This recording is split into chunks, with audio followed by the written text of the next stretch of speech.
lined up the top stars from Hollywood and from all over the world to entertain you on a giant screen with the few colorful motion pictures you've been hearing about and reading about. It's showtime, folks. Enjoy the show.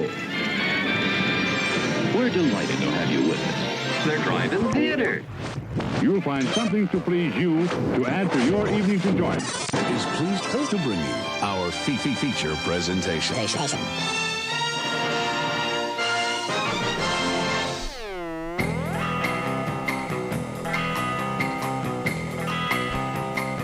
What's up, everybody? It is Monday. It's Monday again. Can you believe it? Another week has passed. I cannot believe we're already like smack dab in the middle of January. Like it is flying through here. Seems like only yesterday it was New Year's Day, and we were stumbling into 2020 with Australian fires and impeachment proceedings and Iranian missiles, and now it's just like commonplace as we get deeper and deeper into this year of plague on the horizon. Do you see that meme that was about the 1820s and the 1920s both having humongous like world population decimating plagues? So I'm ready. Let's get there. We've actually been long overdue for a pandemic. It's true. Did you hear in the news? I mean, this has nothing to do with movies, but they'll probably make a movie out of it. Pandemic, that was a movie. I think it was in somewhere, and it's also a board game. That's frozen in some Arctic glacier. They found a dormant, undiscovered virus. Yeah. And much like we were talking about last week with our science alien eggs, it's like, let's investigate that. Let's find that virus, breathe life into it, and poke it with our bare fingers and mouths and faces unprotected. Oh, there's those alien eggs. Ugh. Let's get that. Let me get my goo out. There we go. Let's just break open this goo. This was your goo. And then we're just like, yeah, virus. Look, I discovered a new virus. Let me just put it on my face and see what happens. Yeah. And that's just about how stupid humanity is boiled down to these days. And I don't know if it's quite that bad.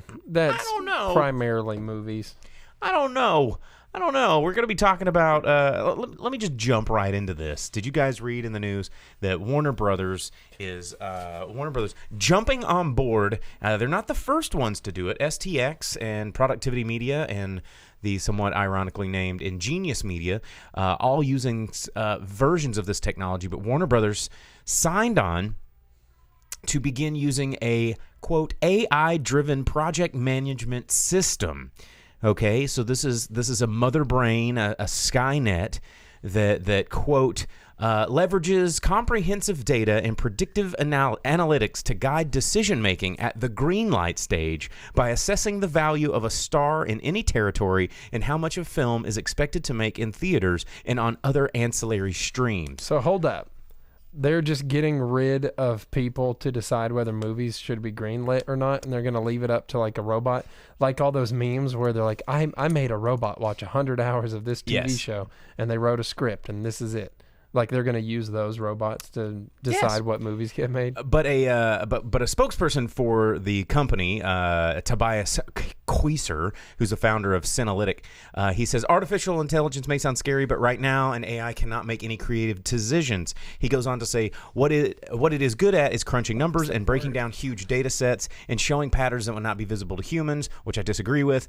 And but for our producer is actually founded a company in data analytics. But hold up. But for creative decision making, you still need an experience and gut instinct, because obviously Warner putting out a new Mortal Kombat movie this year is genius gut instinct. Are you kidding me? Oh man, everyone posted around all the actors sitting at their trailers, and they're like, "Oh my god, Mortal Kombat! Oh, I can't believe it." It's like, here's the thing with data analytics is movies, and this is again a thing that we talk about here on the Drive-In Speakerbox. Movies are their primary function is not to make as much money as possible. I think we have lost the idea of that. Yes, they are a commercial product. Yes, they are sort of a commodity that is consumed by audiences. But movies at their foundation have been about storytelling and creative expression, and a lot of it's a very artistic medium. And if you're talking about where do you invest your money, where are people clicking on the internet, where is trends of purchase and stuff like that, absolutely crunch those numbers all day. But if you're gonna have a computer go, which painting in this museum is going to garner the most emotional response from everybody that walks in, I want to call bollocks on that, because there are human things that separate AI, that separate man from machine. Like interpretive, feelings and emotion, and the way a story can grip you and make you feel a certain way. That sensation you get when you leave a theater or when you read a good book. Like, that's a really difficult thing to measure, and that's where that gut instinct, and that's where good producers and good executives and good creatives are like, I feel like this is a good story. I feel like this is going to change minds and sway hearts, and can't go beep bop boop. This is going to make everyone feel great. Like, that's not how fucking math works. Disney works. Yes, and that's why everything is following a formula, is because they're guiding those pathways to find the most profitable. Which, yes, you can make an algorithm to see where all the money's going to get spent, but to make good films and tell good stories, I don't think you can make an algorithm for that. And I know I can see our producer over there squirming in his seat. And chime in there. I think no, the data is only good at what you just defined as what the big movie companies want is they want revenue, right? That's the target goal. Absolutely. So it's only as good as the data set, right? So they're just basing it off of certain attributes like revenue, profit, so on and so forth, right? But however, I definitely agree the human element is it can't necessarily be truly replicated. However, until it depends on the data set. If there's more diverse data sets of, say, a bunch of data sets on doing a lot of studies over different types of people and their sentiment from seeing different things in different movies, it's not just basic surveys. It goes a little bit deeper than that. It depends on the model, right? It depends on the training model. Are we far away from that? I don't think so. I don't think so either. But I still think it can, with a good data set, it can still be relatively close. I mean, I know, but yeah, from an artistic movie buff standpoint, I can see there's obviously there's going to be inherent bias. Well, and here's Grip, go ahead. I was just going to say, from pure data, you're going to have movies made by Harvey Weinstein starring Kevin Spacey, and no one's going to watch those. See, that's the but thing. They're successful. They make money. That's a constraint. Well, yeah, you're validating what I mentioned, that it's what is success defined by via Hollywood and the movie producers is revenue, right? But if there were certain other themes or categories of that, what's the, dare I say, the artistic meter or something, and how that can be measured, that I don't think the movie producers won't be doing that, but maybe the movie buffs and geeks that are in predictive and data analytics, they might go down that path if they happen to have the time. Yeah. But it just seems like it's going to turn into an app that every producer would have, and someone would come up to them with a movie, and they'd be like, well, let me run this on my analytics app. No, I don't think I will be. Get out of my office, you are, weirdo. Most analytics apps are data-driven. So, the company that I was a part of several years back, we at times we would give the client the accurate data, based off of the customer sentiment, what they're talking about their products. But at times they would want to limit the sample size so it would be just focused beneficial. into Exactly, to make them look good. You can guide the data. Shout outs to Stephen Brooks, the host of Soul Men of the High South podcast, tuning in over on Facebook. He chimes in and he says, movies are an art, and art is about interpretation. Feelings are real and not programmable. And he's a chef. He's a very talented chef. And going to the cooking world, if data analytics were guiding our culinary choices, it'd all be like chicken tendies and pizza, which we're getting a lot of right now. But it's like it requires creators, chefs, filmmakers taking a risk and going, man, I wonder what this would taste like if we paired it with this. And you discover new things because you find and you pioneer by taking risks, and risks are what makes art great. It makes the most, like all the visual mediums, it makes it great. From culinary mediums, it makes it great, and cinema makes it great. One of the movies I'm going to be reviewing tonight, Underwater, is incredibly derivative of Ridley Scott's Aliens. And the thing about Aliens, Aliens, a sequel. But the thing about that is that movie was an incredible risk that the studios took to make that movie. Same with the original Star Wars. We say this all. No one wanted to produce that movie. Everyone was like, "Ooh, gosh, our data analytics are telling us that this would be a failure. Yeah, we're not like, going to." Sci-fi's dead. It's gonna flop. It's not something audiences want anymore. And so you get these people that took these chances, that plowed these roads, and studios that were like, you know what? Let's do this. Let's try this. And I read the script. I've seen the production sketches and the storyboards, and this looks exciting. I'm excited about this project, and I think other people will be too. Let's go forth. And we're still remaking all of the same things over and over and over again from a time when we took risks. And that's really the only thing we're making now is stuff that we've already mitigated the risk assessment back 20, 30 years ago. We're like, well, we're only going to make stuff that we're just not willing to take a risk anymore.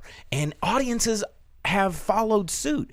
Audiences now are not willing to take risks anymore, and that is a byproduct of this crazy, weird, it's kind of like when your parents are doing something and then you kind of fall in line with just what they do because you see your parents doing it. I think audiences are falling in line with the way that studios are behaving, with the way that they're greenlighting and promoting movies, is going, hey.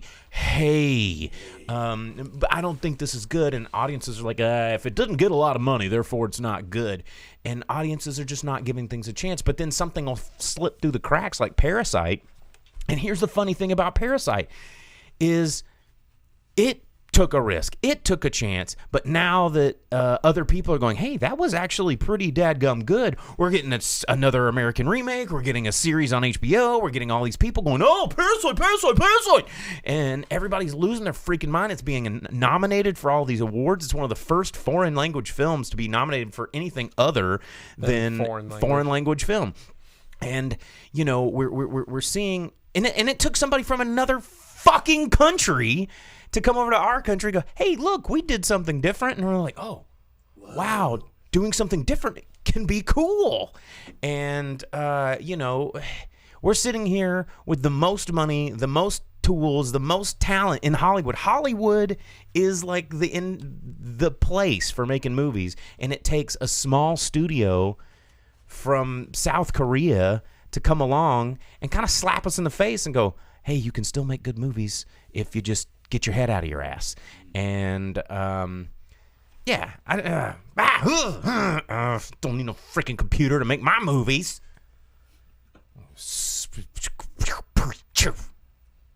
I don't know what those words were. It was like some... I have a question, Bill. Yes. So, question me. So, it goes back to the average moviegoer. So do you feel like... are we talking what's good guy, or are we talking just regular average moviegoer? Average moviegoer, and that subset can include the what's good guy, gal. Do you feel like kids nowadays, like at a young age, like are they just not exposed to just the art because the instant gratification and the consumption of media has changed? I mean, there's different factors. So should there be like a movie like a movie art type class or course or something that's like not necessarily mandatory, but people should be exposed to it? Or I mean, that's a really interesting question. And before I unpack that one, just to respond quickly to Vince over on YouTube, he says, totally understands our point, but a lot of movies still made in Hollywood anymore? The answer is yes, but no. A lot of movies are not made in L.A. anymore, but Hollywood, quote unquote, is kind of like a blanket term for all the studios are still based there. So and they all still have lots and stuff there that half of the movies are going to be filmed on, even Right. if you see a different country or scenery in the background. I mean, Hollywood's more of a big catch-all for American cinema. Yeah. But going to our producer's comments there, the thing, I think there's a multifaceted answer to this, because there's a lot of factors at play that are causing young audiences to distance themselves from older content. There's the whole idea of old is bad. That has been becoming more and more present as our technology becomes more disposable and our music becomes. I think music has a lot to do with this, and the way that we have consumed music, which is an artistic medium. It is pop music has sped to a consumption rate of you can listen to a track that's hot this week, and in a month and a half you play that. Like, I mean, the producer and I we're both DJs, and we both played clubs. I don't do it. Neither of us do it as much as we used to. Yeah. But one of the things that you would find the older we got doing this thing is that you'd play a song that's maybe a month old, 2 months old, and your audience of young people are like, oh gosh, this is so old. Ugh. And it has to be the moment, the right now. You post a meme that's more than a day old, and it's like, oh God, geez, that's yesterday's meme. But then there's a threshold. There's a threshold between old and throwback. And that is a thing, that is a weird sort of new development where, oldies, it's like ancient. There's a certain threshold that goes between retro and ancient, but retro's cool. And it's kind of hard to track how, except when people refer to the 90s as retro. Well, it's falling into that retro period where things that were produced in the 90s are now becoming acceptable to consume. Doesn't mean they're better, doesn't mean they're worse. It just means they're in this weird window of acceptable consumption. And I find that when people go into that particular period of accessible consumption with an open mind, that is when they start to enjoy this content. If they go in with a closed mind, it could be the same content. I mean, honestly, I've been peddling movies from the 90s since the 90s, and people are like, oh, God, old, stupid, get out of here. I'm not even going to waste my time. But now that the 90s have become this acceptable window of retro entertainment, you go, check out this good movie from the 90s, and they're like, dude, that was rad. I can't believe I never saw this. This is so awesome. And it's just, I think it's a willingness to try and accept new things without having this barrier in front of you. Kind of like we were telling people to go see Parasite. This movie's good. People are like, subtitles. I don't want to take the chance. But now it's nominated for all these Oscars. And guess what? It's getting re-released in about 1,000 theaters nationwide. People are like, yeah, dude, I want to see it. It's so great. And I told somebody to go see it, and they go, oh, subtitles. I just walked out. I couldn't do it. But now people are like, oh, my God, I can't believe this is the best movie I've ever seen. And it's just opening your mind. And I mean, you've got a look on your face. You're just like, nah, dude. Nah. Oh, dude. no, it just made me realize that the movie or the music industry preceded the movie industry in how they market and everything, because about between 10 and 15 years ago, the music industry in their albums sold and like how they gauged platinum albums, rather than actually sold to the consumer from the shelf, they gauged it by how many they could sell to the store not how much the consumer sold. So if Yeah, a that's store, why the Bible's the #1 book in the universe. yeah, so if a store bought 200 copies of it, they counted that as 200 sold because the studio sold those 200 albums. No one may have bought them, and every one of them could have been returned to the studio, but they were already able to. Where they break it and then throw it in the trash and use it as a tax write-off. They do that with books all Sure, the time. but that's how they would do it. They're like, yo, this is the hot new thing. Buy 500 copies, they'll fly off your shelf, market them, whatever, and then that would be 500 copies sold for them, and they would say, oh, we've sold 1 million copies, even though the average consumer, people that actually bought it was maybe 2,500 people, but they're like 1 million copies sold.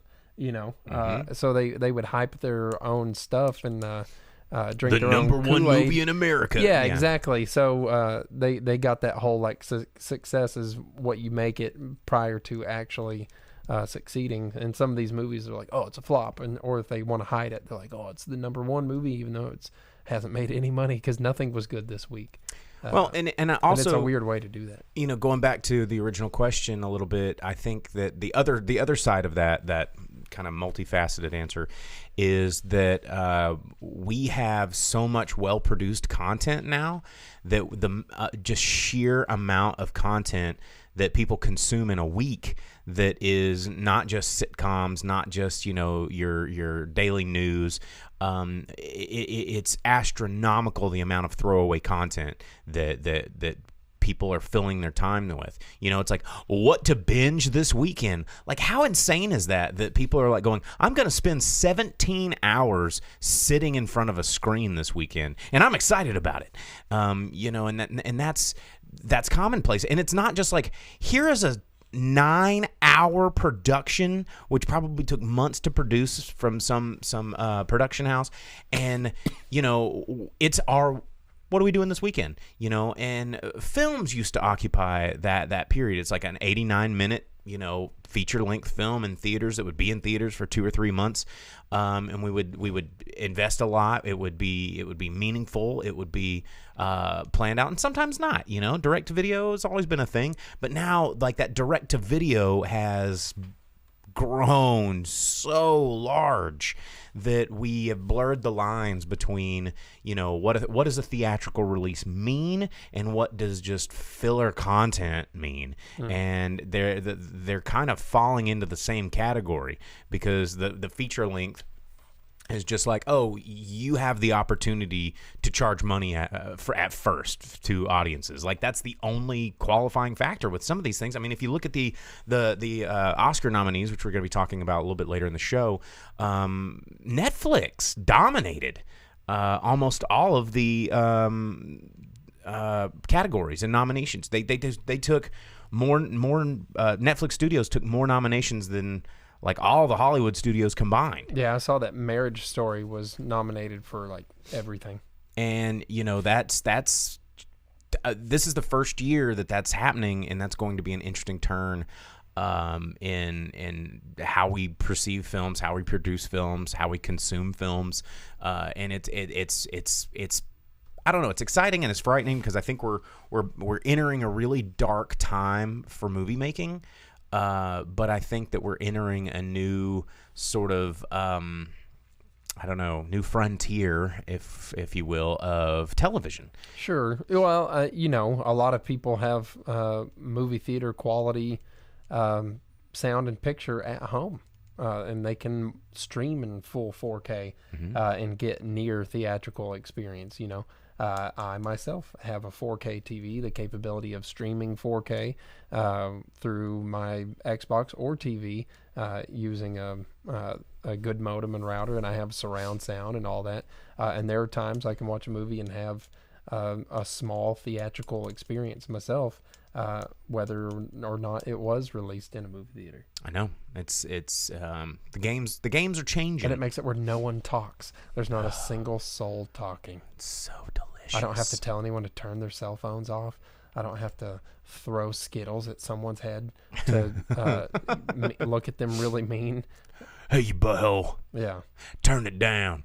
Well, with that said, let's talk a little bit about we wanted to touch on the Oscar nominations. I don't want to go super deep into this because I think award shows are absolutely stupid. I've always thought that they were stupid. I think picking favorites is stupid. I think this is an artistic medium, and I'm not going to tell you what your favorite movie should be, no more than I expect you to only listen to what I say when it comes to movies that are good. I mean, we're all different people. But before. Go ahead. Oh, I was just going to say, and like our producer put there, that it's just everyone patting each other on the back or congratulating each other, voting for themselves, giving themselves a raise, basically. Like they're like, hey, bro, I think you killed it in that movie. Or trying not to get punished on Twitter. Yeah.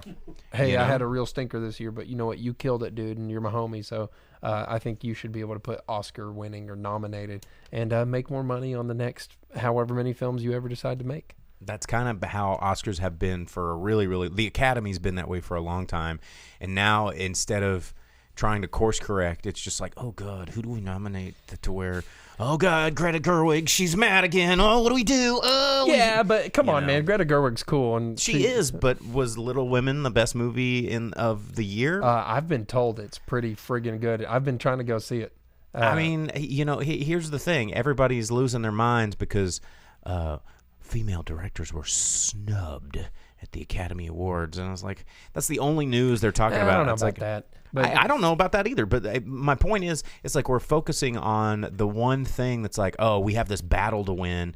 And it's like, is everyone ignoring the fact that this year's Academy Awards, thank you to all your whining and griping, that it's been the most diversity in nominations, and women represent over a third, if not a half, of all the nominees. And it's like, whoa, we didn't get the best directors, so it doesn't even matter. Yeah, like definitely overlooking producers and things like that screenwriters and producers and all the other categories that are really big. And I think that this argument is cheapening an awards program that's already cheap enough. It's like, guys, what do we want out of the awards? Do we want everybody to get a participation medal? They want to be able to go at home and dress up and have champagne and pretend like they were involved in it, and they treat it like fantasy football. That's so a thing. Stupid. Oscar parties is a thing for people. It's ridiculous. That don't attend the year Oscars. After year, I've shout out to Dina. She loves Oscars. If somebody wants me to do their Oscar picks, if they're doing an Oscar pool, I'll give them to you. And I'm like usually 90% accurate because it's that predictable. It's always predictable. And even more so now because it's all peer pressure. And it's absolutely ridiculous. Johnny said the AVNs are the best award show worth watching. Honestly, they're probably the only ones that have like some true merit to them. Our producer came in and said circle jerks and self pats. So I don't know if he's talking about the Oscars or if he's talking about the AVNs. They're both a lot of circle jerks and self pats. Oh man, but it's like going back to what Ricky Gervais was talking about at the Golden Globes. It's all ridiculous, and if you guys get caught up in that, then you're no better.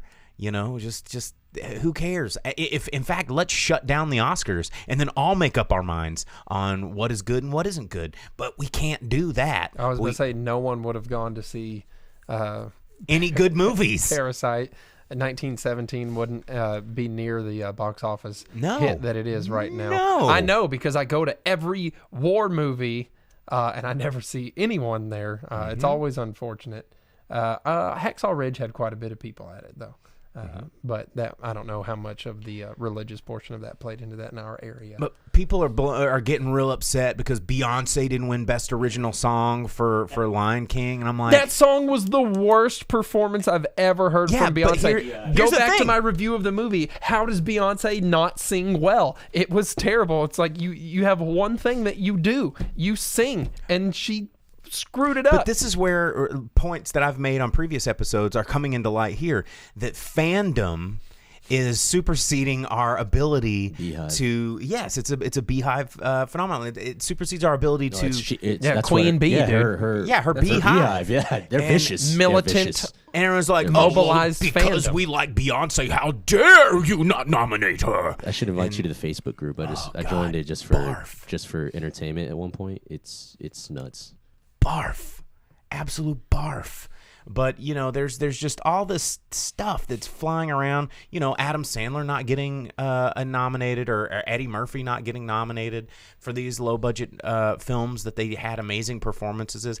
They're great performances, but guess what? The Oscars is always stupid. Like, get out of here with giving a shit. Taika Waititi didn't get nominated for Jojo Rabbit, which that movie was freaking killer. Are you sure? Best director. He did not get nominated for that. But he got it for screenplay. Screenplay, I think. Yeah, screenplay. But there's just so many things that's the problem with award shows, is not everyone can win, and a lot of times you get, like, next year we're probably going to see a lot of pity nominations, because that's how Scorsese won that one in the first place with The Departed, was a pity Oscar. And now that he's got an Oscar, he's like weaponizing it against us. And I mean, I haven't seen The Irishman yet. I hear it's really amazing. I'm sure it's fantastic. It's on my list of things to watch, but I'm still churning through the worst of 2019. That's kind of what made The Departed like a big deal. I worked at the theater when Departed came out, and no one cared hard on for Departed. But as soon as they're like, "Oh, nominated," that theater filled up, and people are like, "Oh, The Departed, have you seen it? That movie's really something." So good. It has twist in it, man. People desperately want to cling to something that makes them seem smarter, that makes them seem more affluent, that makes them seem more educated and sophisticated, and a part of a group that is the elite. And it's like, oh, you obviously didn't understand it. So, and I've always turned my nose up at those, because it's crazy, because I should have, by all intents and purposes, I should be one of those people. And to a lesser extent, I probably am one of those people, but for a lot more grounded things, as you can see from our décolletage behind us. But because we can talk about sound engineering and cinematography and go into detail on like how things in the background operate and the stories progressed by whatever. Well, we could just talk about filmmaking. Like, yeah, but did you see Hulk's dick though? Oh, it's so funny, man. Oscars. Taika Waititi, best director. How is it that Marvel's not nominated? I don't know, dude. Joker got nominated 11 fucking times. And while that movie was good, it was exactly like I said. I wish we had a clip to pull up of me talking about my predictions of Joker, and all these people like going, okay, I understand the Joker. Joker's cool, and now it's like an art Joker, so Oscars. Yeah, because it's like a superhero art film. The only Joker I need with art is in Batman, when he's spray painting art and rocking Prince and being all around terrible. Party man, arty man. All hail the new king in town. That's the art Joker that I'm talking about. Yeah, dude. And just scribbling on them fantastic pieces of art in Gotham. Was it black and white? Red and green. Yeah. Beauty thing you ever seen. Yeah. Party man. Bow, bow. Yeah. That's right, dude. Yeah. That's what I'm talking about. Wow. Oh, dude. Party man was tight. Anyway, Oscars. Oh, and wasn't his henchman the dude from Conan? Bob. Yeah. It was Bob. He was the thief from Conan the Barbarian. Yeah, he was. And then he got murked. It was Bob. I had the Bob action figure. I couldn't believe they made an action figure out of that guy. But he had one, and I had it.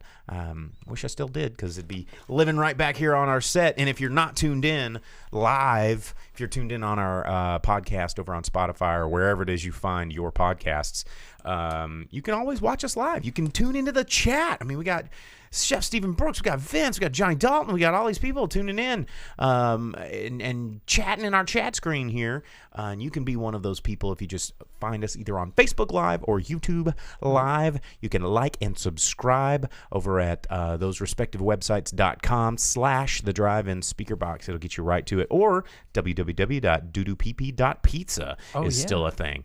Hey, but for real, smash that like button. Is that a thing that people still say? Smash it. Hey, has that gotten Click old, it. or is it retro hit yet? Hit the like button. Activate. Yeah. I mean, you guys don't realize that not being a celebrity, having a podcast makes it really hard. Even though we've I've technically been doing the Drive-In Speakerbox for some odd like 14 years or whatever. And you'd think after all that time I'd be a mega celebrity, but it's just and I was getting some traction there until celebs started doing their own podcasts. It's all marketing, bruh. I know it's marketing, and I think Bruh, content, Datas. I think content should be what sells it. I don't want to be that shameless whore buying Facebook ads, so everywhere you scroll, it's Drive-In Speaker. But I don't want to be that guy. So don't make me be that guy. Like and subscribe. Otherwise, I'm going to be that guy. I'm going to give the producer an ad budget, and then he's going to. That guy. All right, you've got a budget. I'm gonna give him a budget, and we're gonna see what happens next week. Because he's just sitting at home on his command center, typing and clacking and changing the world with his data analytics. But we're gonna do it. But anyway, let's talk about what's coming out in theaters this weekend, because we've been talking for a really long time. There's 2 big movies coming out in theaters and 2 really interesting looking small movies that are probably not going to come out anywhere near you, but I hope they get an expanded release at some point. But opening up this week, 2 monster sequel, remake, whatever you want to call them. The first one a sequel, the second a reboot, cool make. Yeah, here we go. The first one, Will Smith, Martin Lawrence, together again for one more time. Mike Lowry. Bad Boys for Life, showing just how much Will Smith has not aged and how much Martin Lawrence has. Whatever, dude. I'm so stoked. I watched the original Bad Boys on Netflix. I didn't watch. I just had it running in the background. I've seen it so many times in the 90s. But I had it running in the background while I was doing some chores around the house. And I was like, dang, Martin Lawrence. Damn. Wow, man, the years. You can see every one of them. And yeah, well, that's the thing that happens, man. Well, not on Will Smith. Not everyone gets to be Mike Lowry. Obviously, but the if you don't get it, watch the first one. Watch the first one, yeah, because the first one's all about him trying to pretend that he's Will Smith, and so he could get this eyewitness who was that Taya Leone? Yes. Yeah, who was the eyewitness, and she witnessed a murder and prostitute friend. Yeah, and she got murked, and they were trying to get these dudes and get the bad boys on the case in Miami. Yeah. And anyway, it's so good. Yeah, it's a movie to watch. Jerry Bruckheimer, Michael Bay doing it. But what are you talking about? What's some side eyes? I was like, oh, it's so good. And you're like, oh, it's a movie. I mean, it was... Dude, it's Bad Boys, bro. It is Bad Boys. It's not Bad Boys 2. Bad Boys 2 is sick. Why are you doing that right now? Because, I mean, when's the last time you watched Bad Boys 2? I don't know, like a year and a half ago, maybe. Okay, here's what I'm going to say about it. Bad Boys and Bad Boys 2 are good for a few reasons. They didn't age amazingly well, but they set a bar for action films and buddy cop films, because there was a time where buddy cop films were basically the standard, and then they started to fall out of vogue, and then Bad Boys was like this last hurrah of the buddy cop action film that nailed it. And I think it was probably the last of the really good buddy cop action movies. You know what? I watched an interview with them about this the other day. They said the original casting was supposed to be Dana Carvey and John Lovitz. How sick would that have been? That is the antithesis of Bad Boys. Yeah, but they were going to be the bad boys. Just imagine John Lovitz in the Mike Lowry role. No. Yes. It'd have to be Dana Carvey. No. John Lovitz cannot be Mike Lowry. Yes, he can. And it would have been amazing. To quote another John Lovitz character, I'm sure it would have. It stinks. Would have been terrible. Did you put John Lovitz in a movie? His portion of it's good, man. That's all I'm saying. I do love John Lovitz, but I just can't. My brain cannot wrap around that concept. But we to keep moving, we got to keep moving. The other film coming out this weekend from director Steven Agahan is the Robert Downey Jr. and Antonio Banderas / Michael Sheen led picture A Doolittle. And Robert Downey Jr. doing what he does best, being eccentric and being in a Disney movie and making a lot of money. You know what would be great in that movie? John Lovitz as Dr. Dolittle, going up to every animal. That well, I hello would watch. there. Yeah, that I would absolutely love. Yeah. Hello, bird. I'm Downey Jr.'d out. Like Robert Downey Jr. I think the last movie I saw him in that I was just really all about was The Singing Detective. I think was probably the last. Really, can we pull up a image of The Singing? Because I don't think anybody that's listening has ever seen this movie. You know what this current Doolittle movie looks like, though? It looks like a combination. Singing Detective. It looks like a combination of that Netflix Jungle Book mixed with the His Dark Materials movie. Yes, it does. And I don't think it just looks, or like with the Jack and the Beanstalk, the Jack and the Beanstalk, if you've just taken Jack Black out of it, added animals and Robert Downey Jr., it just does not. Nothing about this movie. It just seems it's more Downey Jr. Disney, and it's amazing that Disney has really embraced Downey Jr. because he used to be a hooker banging smack addict, and what a redemption story. Any Singing Detective, because I think.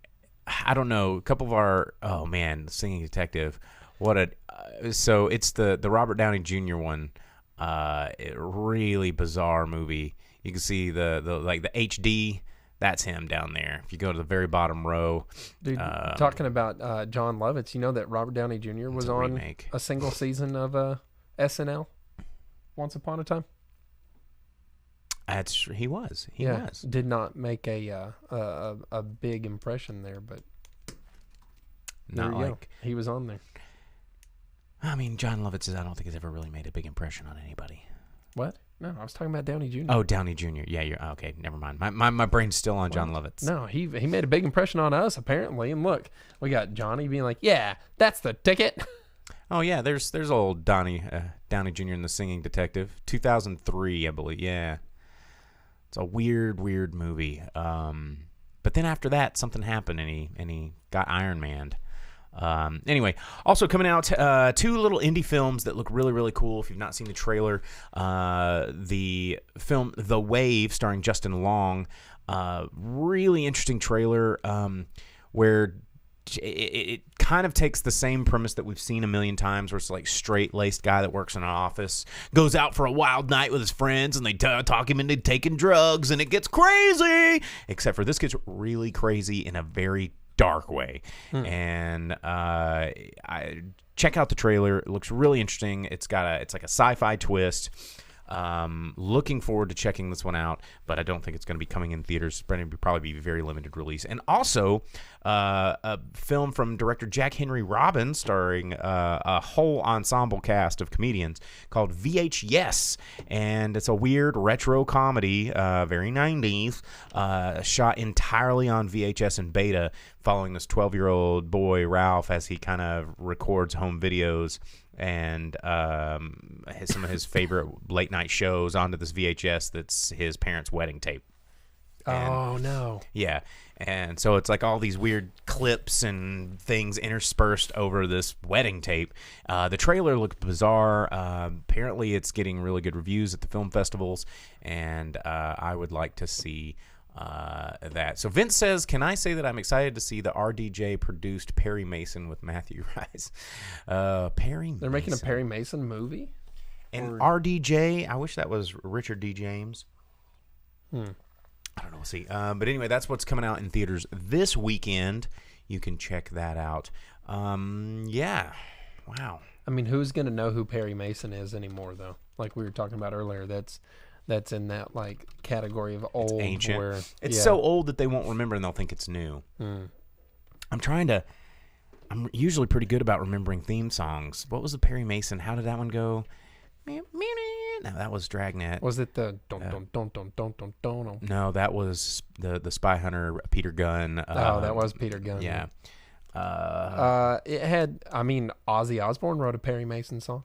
Hey man, Perry Mason, dude, he was the detective. Anyway, all right.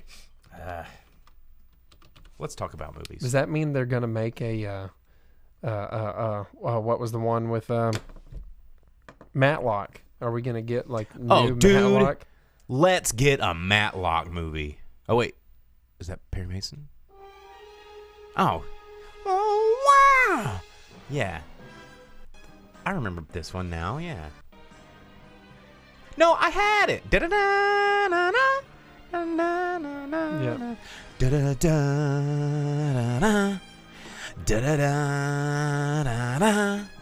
Da, da, da, da, da, da, da, da, da. How long until we get flagged? No, as long as I'm making noise over it. So I was right. I had it the first time. Dang, I'm good. Not never even watched Perry Mason. That's your job. That's my job. Yeah. Watching all the old TV shows, like with Matlock and Perry Mason, and exactly. Okay, I can do that. That's no problem. Considering I've already done most of that. Oh man. Okay, so let's talk about a movie. Let's talk about the movie that we saw. I'm trying to pull up some little talking points. And anyway, Underwater. Underwater is a movie that happened. It just came out, and it's in theaters right now. If you've seen the trailer, or if you've been into a movie theater, you've seen the trailer. Abyss, Piranha, Meg. What was the other one? There's another one that it looks like it's a mix. Leviathan, Poseidon Adventure. Anyway, it's from director William Eubank, and it's a pretty. I mean, it's weird saying this right now. A short runtime. It's averaged. It's an average runtime film. It's hour and 40 minutes or hour and 35 minutes, which is how all movies should kind of be. It's a great runtime. Starring Kristen Stewart as a very Ripley-esque character that we've seen done a trillion times. She does a really good job with this kind of cookie cutter role. I could have done with a lot less of these dumbass narrative narration clips where she's talking and breaking the fourth wall a little bit. It was very stupid. And kind of a cast of people that you don't really give a shit about. Jessica Henwick as other female that survives. TJ Miller. I mean, it's TJ Miller as TJ Miller, making jokes the whole time. Vincent Cassel as uppity French guy in charge, which he always seems to be. And that's about it. Everybody else kind of dies immediately in the first 2 seconds of the movie. And that's the one thing that's kind of cool about this movie. This movie just jumps right into the thick of shit. It's like she's brushing her teeth and boom, everything starts to fall apart, and you are sucked in to this story about them trying. I mean, cookie cutter story. People trapped in a disaster have to get from point A to point B to survive. And also monsters, which was the absolute worst part of this film, which we'll get to in a minute. But this movie is one of the most derivative sci-fi action adventure movies I've ever seen. It just took scenes and set designs and plot points and everything, just page for page out of every other movie trapped underwater or trapped in space. Instead of space madness, it's underwater madness, and you're drilling to the bottom and you don't know what's going to come out. Honestly, the Meg made a little bit more sense with the creature that was released by drilling into the sea floor than what happened in Underwater. I just don't even know where to begin with this movie, because the first 45 minutes, not too bad. It goes back to Poseidon Adventure, or Titanic. Water is already freaking terrifying. When you're underneath there, we can't breathe down there. We're humans. We're squishy. We can't deal with pressure, and we don't have gills. So, the claustrophobic elements of movies like Das Boot or any of these things where it's you are screwed underwater. You better have everything together or you're going to die. You're gonna die. And even getting up to the surface is hard because of the pressure. You can't go too fast or your head will explode. One time when I got scuba certified, and my scuba instructor was telling us the story of this kid who went, and they told him a million times, don't scuba dive with sinus problems. If you've got a sinus infection or if you got a lot of nasal congestion, do not go scuba diving. And kid didn't tell anybody he had sinus pressure. He didn't whatever. He went scuba diving anyway, and then rose to the surface too fast, and all the pressure in his head. Like, there was a girl who was getting her checkout certification, and in his mask, all the pressure came out, and it was like blood and snot just like filled his scuba mask. And this girl thought his head exploded. And he was just like, he said it hurt tremendously, but he cleared him up. But, I mean, we're not equipped for water. That was like at the facility to learn? I know it was in a lake. Okay. Yeah, it's where you do your checkout dive in live water. Anyway, the point I'm making is escape from underwater is already scary. It's already tense. It's already nerve-wracking. It's already an amazing backdrop to make a very intense movie. Why do you need to add monsters? Like, you don't need it. Even as one of the characters, T.J. Miller, like, he says all these things that the audience would be saying anyway, like, oh, I hope this isn't some 20,000 leagues under the sea shit.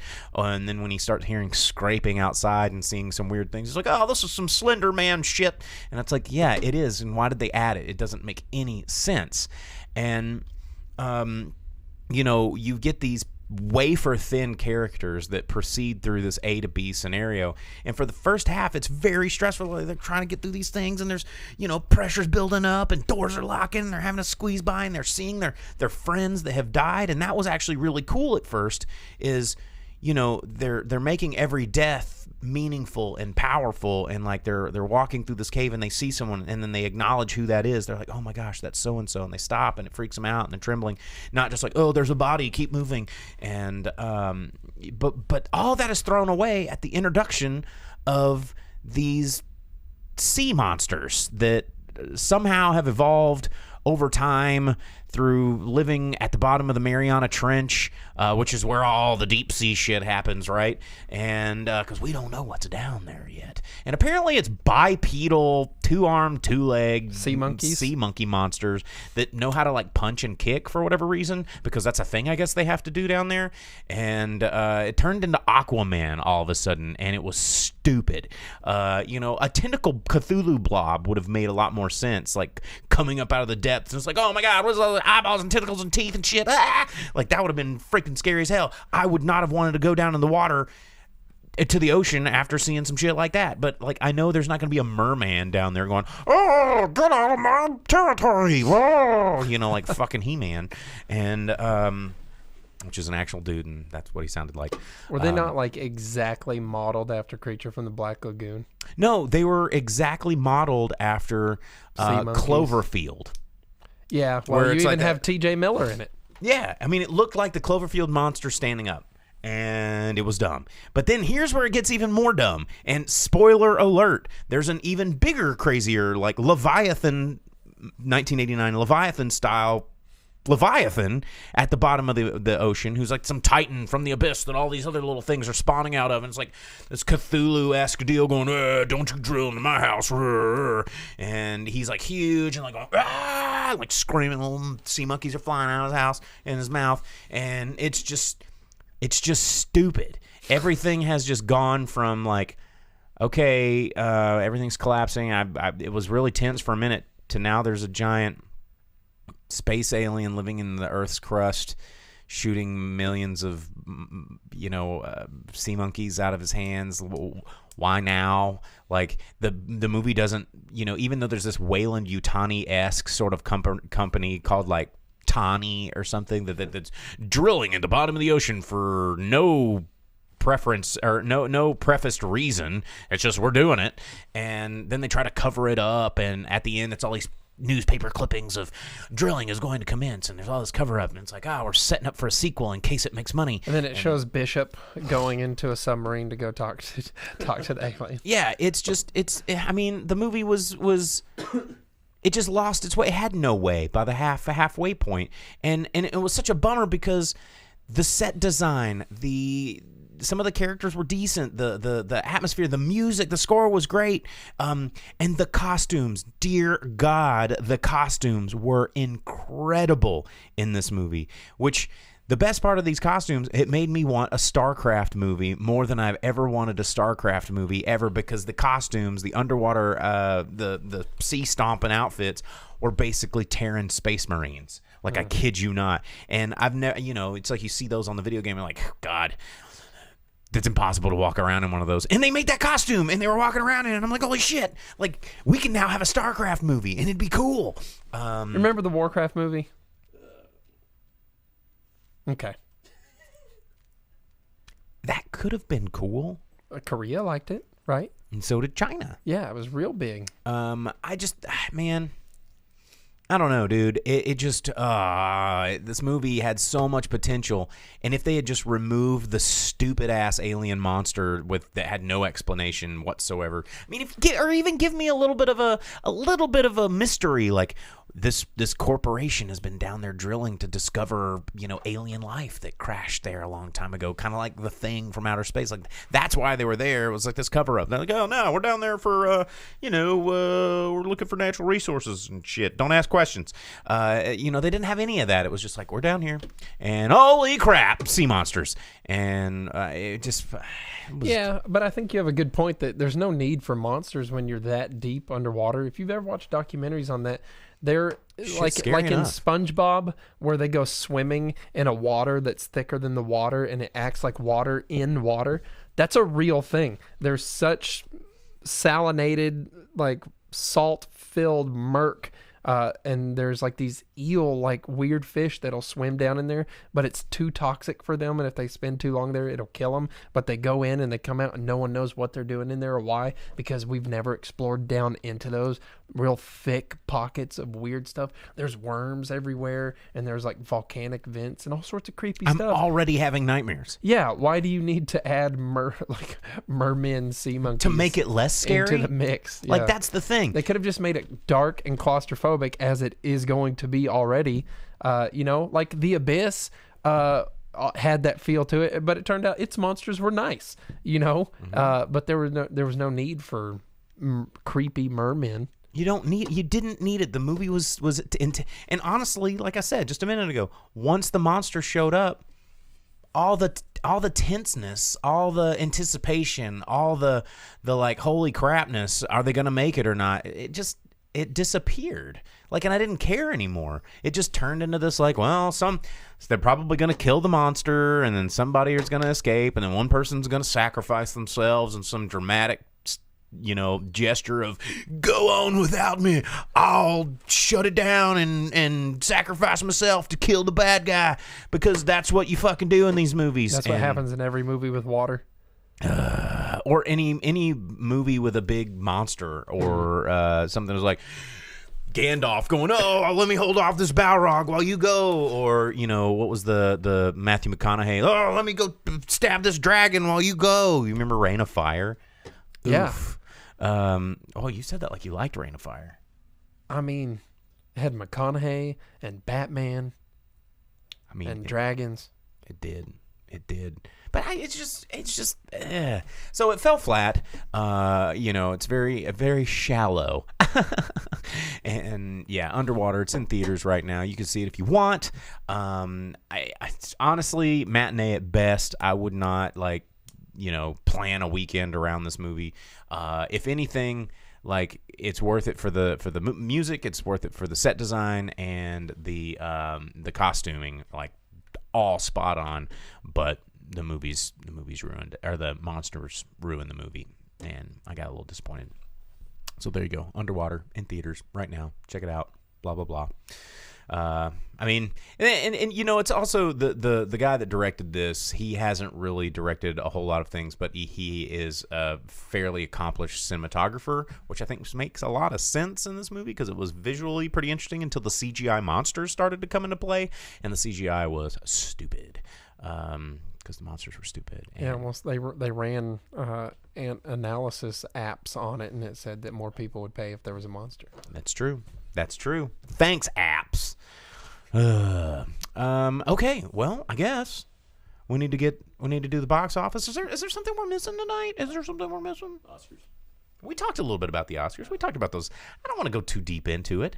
We talked about Parasite. We talked about the the Joker getting all of the nominations. We talked about you know what? Well, the best actor, since that's always one of the big time ones. Leo's in it again, and remember Leo's push that everyone wanted him to have last year and all of that. They're like, oh, he just needs one. Pity Oscar. Here we and come. They give him one for something that maybe he shouldn't have got it for. Jonathan Pryce is in this one. And was that for Don Quixote? For Two Popes, but that's what I'm saying. He should have been Don Quixote. Jonathan Pryce, the name might not immediately ring familiar with you, but he was the High Sparrow in Game of Thrones. He was a bad guy in a James Bond movie. He was Don in Quixote Brazil. in The Man Who Killed Don Quixote. He is in The Two Popes. He has range. He can pull off so many different characters, good and bad, and you believe him in both situations. And you know what? Maybe everyone should get behind someone like that who's been in the industry for a super long time and never gotten one. Yeah, is able to demonstrate that. You know what? Missing Link is up for Best Animated. That is... It pulled off the Golden Globe, so it'd be did. super cool if it could score the Oscar Thank as God well. Frozen didn't get nominated. It was like, Frozen 2 got snubbed. Frozen 2 is a pile of money-making trash. It has no merit, and... Toy Story 4 is nominated, so... Get out of Disney's here in with there. that crap. Toy Story 4 was, again, more calculated, churned out. I mean, it was a Toy Story movie. I'm like, oh, yay, Woody and Buzz, and Bo Peep, and I mean, I remember toys. And, it was not an amazing feat of movie making. No. John Williams got nominated for Star Wars. Which puts him up at one of the most nominated people of all time. Like the most nominated living person or something like that. Yeah. So, but, how about I mean, that? That's something. Pickings were slim. Lighthouse is nominated for cinematography, and your whole review on that was about the cinematography because that director too was a former cinematographer. So. And that one, honestly, if that one doesn't get it, it's going to be a little upsetting because, say what you will about that movie. If you didn't like it, if you did like it, whatever. The film itself is a visual achievement in what it was doing to use a medium and use cinematography as a storytelling device in a way that is not being used at all right now, and using it to effectively make you perceive and feel certain things, and he did a really good job with that one. Yeah, Tom Hanks is up for Best Supporting Actor in A Beautiful Day in the Neighborhood, which will be pretty wild if he doesn't get that, considering he just got the Lifetime from Golden Globes too. And everyone's favorite Tom. So there's something out there for it, but I think award shows are stupid, so whatever. They are stupid. But it would be super cool if Missing Link won, just so that Leica Studios can get a little bit more love, because unlike some of the actors that everyone knows, if like a studio like Leica gets some recognition on that level, maybe they'll get some more attention at the box office and can keep doing things like they do, and that would be good for movie going. Yes, it would. Yes, it would. All right. Now box office. Yeah. Let's wrap it up. All right. Well, we're going to jump into the box office roundup, which is the last segment of the show. We're going to be telling you the data for this last weekend, the analytics, you guys, because this is where it goes. We're going to, Vince over on YouTube says Justice for Kubo. Kubo was a damn good movie. Kubo was a damn good movie. I want to go watch that again. That's such a good movie. Because despite now I got a big Scarlett fancy 4K TV set up. I think who was it in that? It was McConaughey. No, what's her name? South African chick, Charlize Theron, right? Mm-hmm. Yeah, I didn't like her voice acting in that movie. I don't think she's a great voice actor. She's a great actress. She's fantastic on screen, but I just don't think she voice has. acting is the forte. Yeah. And there's a whole tangent I went off on. This used to be a really sore subject for me. Used to, still is.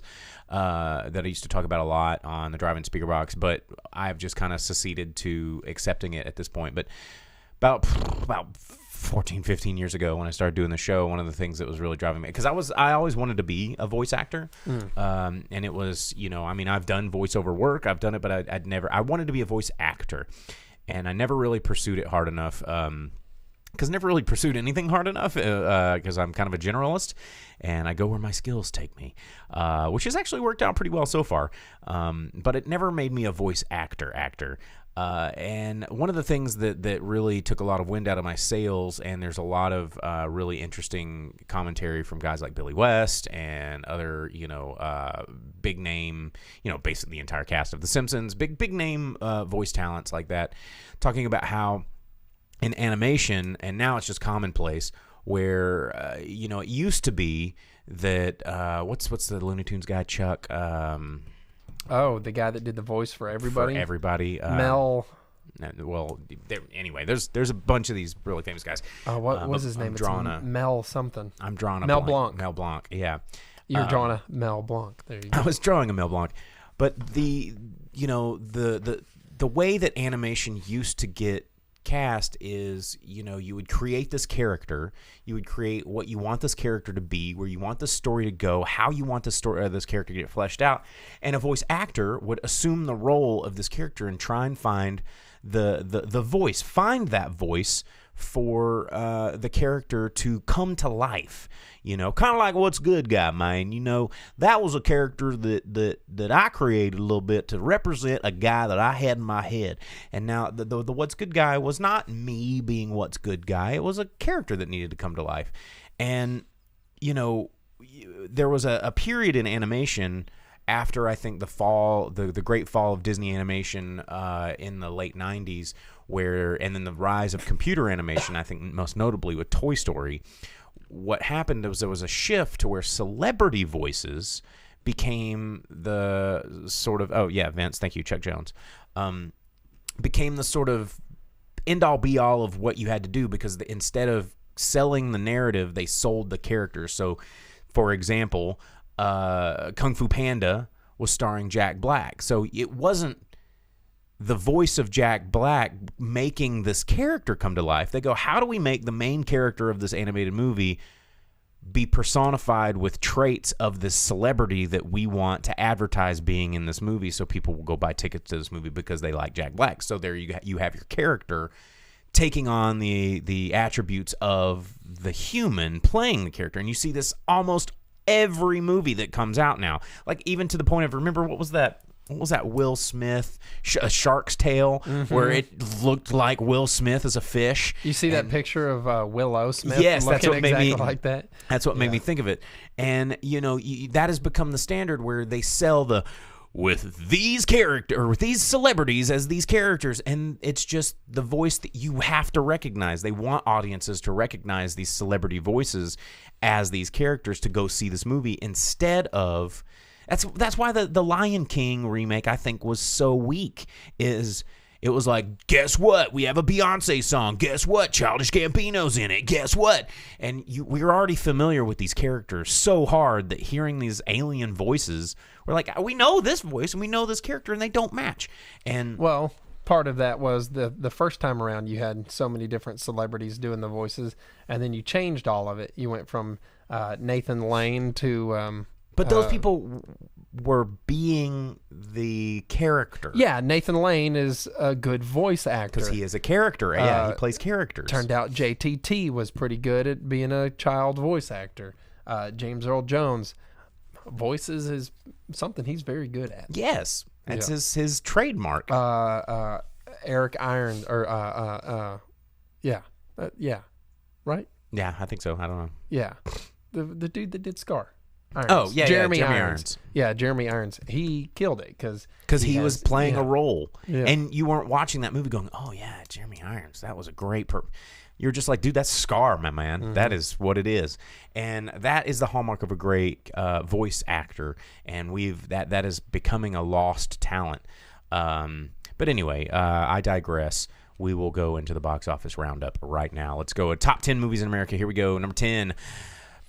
Speaking of exactly what I just said, Spies Will Smith, the character in in Spies in Disguise looks like Will Smith, bringing in $5.1 million in its third weekend release so far, bringing a total domestic gross of $54.6 million for 20th Century Fox. Number 9, Knives Out, still out there now, getting greenlit for all sorts of sequels because it made $139.5 million in its seventh weekend release. That 5.6 this weekend for Lionsgate. Number 8, Frozen 2 from Disney, bringing in $5.9 million, bringing in $459 million in its 8-week run here domestically. These are only domestic numbers, not worldwide numbers, because that's in the billion range now.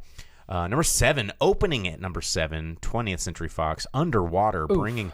Ooh, yeah, underwhelming is more like it. $7 million. Got him. Got him. $7 million opening weekend. Ouch. That is a sinker. Number 6, Little Women, bringing in $7.8 million in its third weekend release from Sony Pictures, bringing it up to $74.1 million to box office. Number 5, Just Mercy, opening up in a lot more theaters this weekend. Technically its third weekend, but its first weekend in wide release for Warner Brothers, bringing in a total domestic gross of $10.1 million in its run. Number 4, Like a Bouse, bringing in $10 million from Paramount, opening up this weekend. So not a very strong opening. That's the movie you're reviewing next week, right? Like, you would have to strap me in a chair, feed me full of Milk Plus, tape my eyes open, and prepare me for the ultraviolence to get me into that freaking theater. But anyway, number 3, Jumanji: The Next Level, bringing in $14 million in its fifth weekend release from Sony, bringing it up to $257 million. Gonna see another Jumanji, faux show. You know we're gonna keep seeing them because that's how movies work now. Data analytics is making the money. Beep, beep, bop, bop, boop, audiences are gonna pay for it. And we're going to see it forever. Number 2, Star Wars Episode 9, Rise of Skywalker, bringing in only $15 million per another giant drop-off, almost a 60% drop-off from last week from Walt Disney, because everybody's seen it already. 4 weeks out has brought in $478 million at the box office.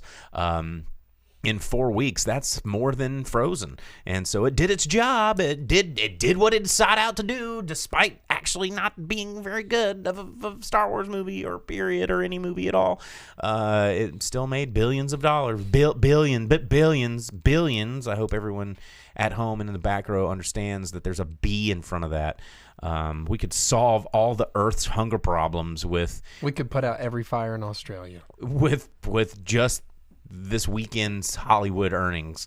Anyway, number 1 movie in America, 1917, opening up in its nationwide debut this week, bringing in $37 million, going to Universal Pictures for this Academy Award nominated film. People getting really excited about Academy Award winning films.